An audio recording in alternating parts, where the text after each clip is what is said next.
तंत्राणाम् अवतारको मुनिवरो दोहाञ्चनपद्ममध्यनिलयां पीताम्बरालङ्कृतां शङ्खं चक्रवराभयां निदधतीं बालेन्दुमौलिं शिवां सिंहस्योपरिसंस्थितां त्रयणां मौकासुरध्वंसिनीं श्रीकोलापुरवासिनीं भगवतीं ध्यायामि मूकाम्बिकाम्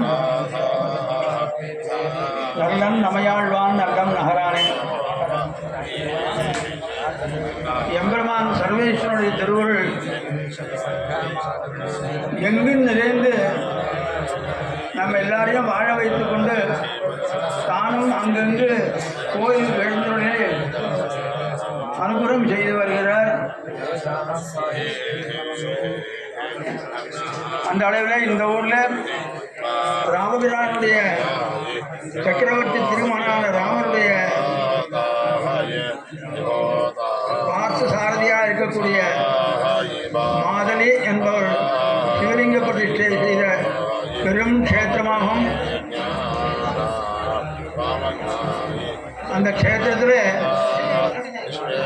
கும்பாபிஷேகம் என்றால் என்ன அப்படிங்கிறது எடுத்துக்காட்டாக இருக்கக்கூடியது நம்ம பெரியவாழ்லாரும் இருந்ததான இடம் மாதலூர்.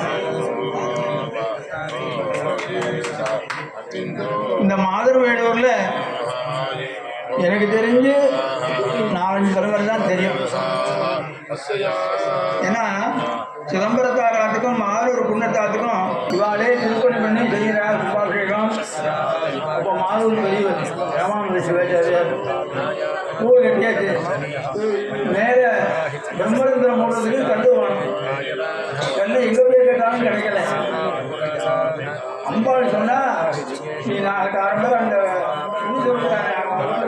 கொள்ளையில் ஒரு கல் இருக்கு, அதை எடுத்து போகணும்னு சொன்னாங்க.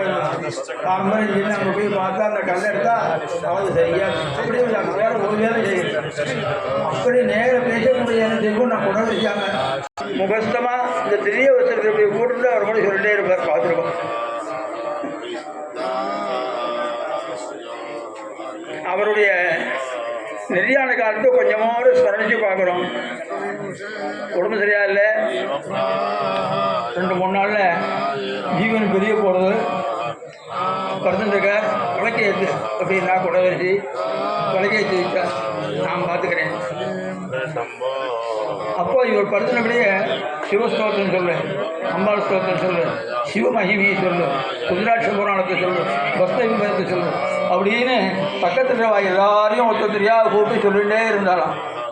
3 நாளைக்கு அகோராத்திரம் சிவஸ்மரணா அம்பாள் ஸ்மரணை தவிர வேறு எந்த விதமான பேச்சு அந்த வீட்டில் இல்லை. இந்த மாதூரில் தான் ஒரு காற்று அடித்தது, வழக்கு நின்னது, ஜீவன் போயிடுச்சு. அப்பேற்பட்ட புனிதமான சுவாமியை நேராக பார்த்தவர்.